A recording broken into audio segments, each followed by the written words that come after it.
Everyman Crafting is about doing your hobbies as the everyday man. It's not about having the best tools or skills, but about having the most fun with your hobby, without blowing too big a hole in your wallet. In this video, I would like to talk about model making and the tools I have for it. I will explain the use of the tools and my experience with them. So what models do I make? It's the Japanese stuff. I have done models in the Gundam, Macross and Zoid lines, and here are some of them.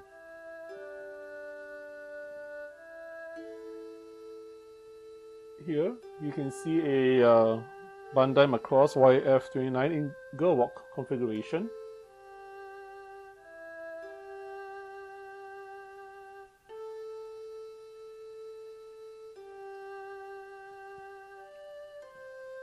Here we have a Zoid, a Kotobuyuka Zoid Lightning 6. Very finely detailed.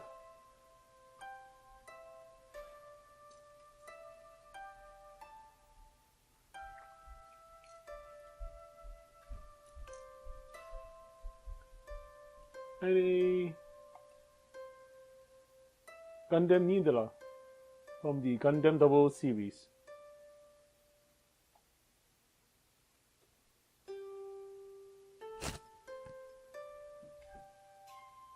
These are the tools I use.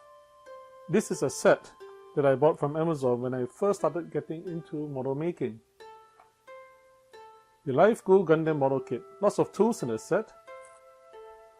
I got this while on sale. You can look for something similar, perhaps excluding the less often used tools. I didn't want to spend a lot on the hobby, and this kit seems to have everything one would need. The sanders, tweezers,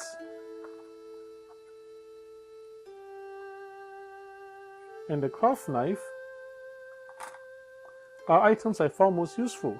Being one of those cheaper China sets, don't expect the highest of quality for the tools, but most of them work well enough.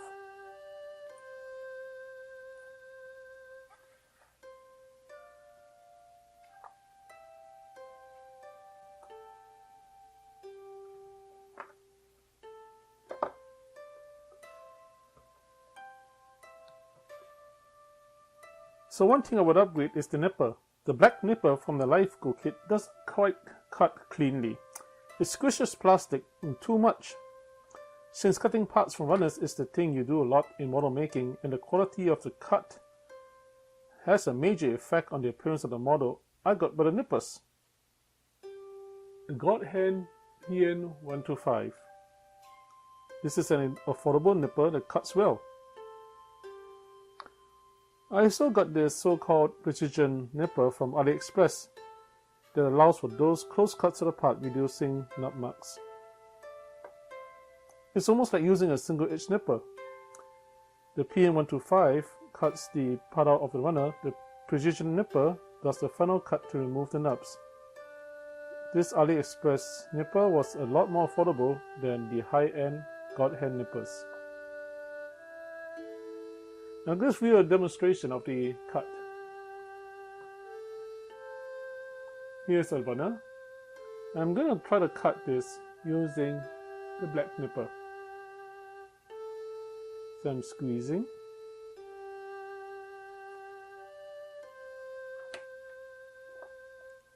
And now I'm going to use the PN125. Now I shouldn't use the precision nipper because the material is too thick. I just want to show you the difference. And it's not easy to see. The PN125 cuts into the plastic using less strength than the black nipper.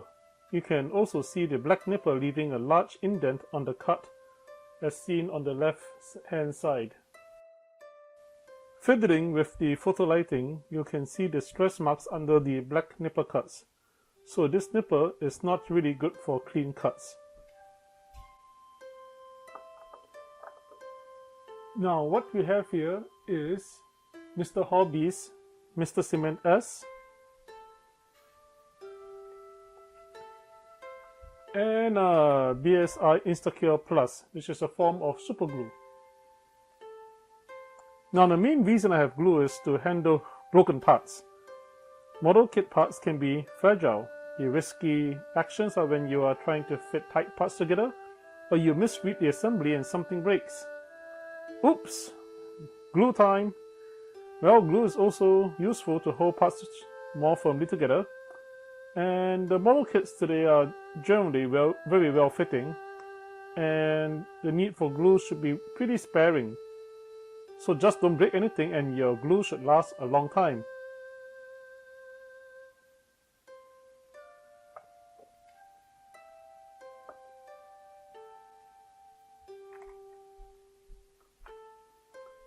I also have a set of glass files.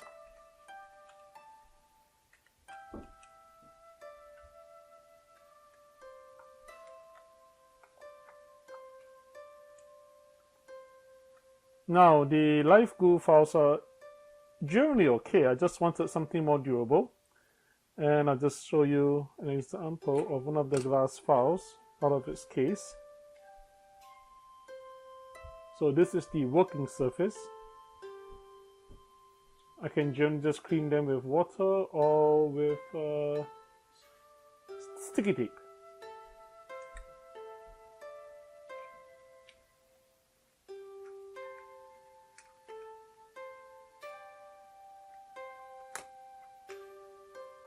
I have Gundam markers and the fine tip pens for panel lining. And by the way, this pen came with the live glue kit. It looks a bit like a micron pen, if some of you are familiar with the micron fine tip pens, but it's not really the same ink as a micron pen. Micron pens do not really mark well on plastic parts, so you can't really use them for panel lining. I did find that Sharpie pens do.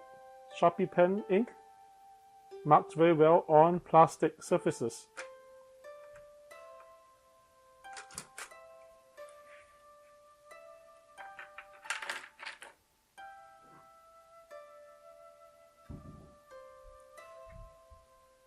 And here we have Mr. Hobby Mark Sutter.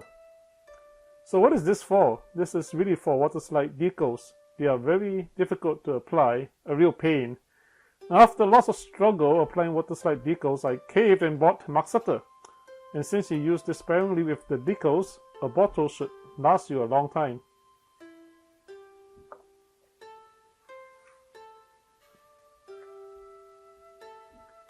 I made myself a bottle of isopropyl alcohol, IPA, to help with cleaning up panel lining. Cotton buds and an eraser is helpful with removing panel liner ink. And actually in the tray you can see some erasers that I have.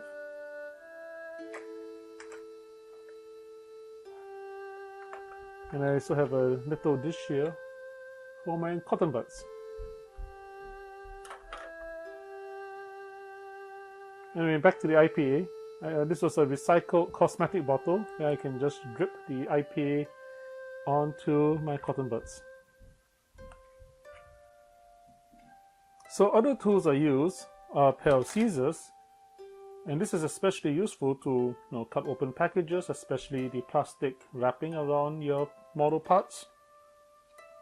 I also have a brush, and this is just to clear away dust or especially plastic scrap from your table, or also to dust your parts off. And a tray, not to keep your parts organized, or trays. And I also wear these gardening gloves, and this is generally to protect my fingers from being cut when I'm trimming parts with the craft knife. And the craft knife is very sharp and it's so easy to slip and cut your fingers. So these gardening gloves gives me protection from that. It is also very helpful to prevent fingerprints when working with clear parts. However, the gloves do affect the handling of parts too.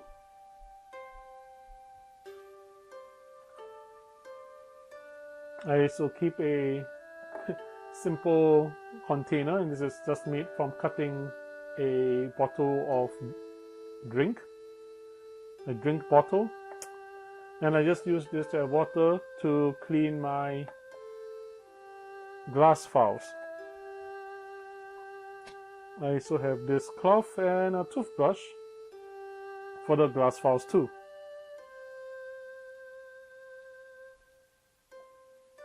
And if you live in the Ottawa area, I recommend buying from Trinity Hobby. They have reasonable prices and helpful staff who can give advice on products. And I am not sponsored by them, but I did have good experiences shopping at that particular store. Thank you for staying with Everyman Crafting to the end. I hope you found this video useful. Like and subscribe to support my channel and help me make more videos.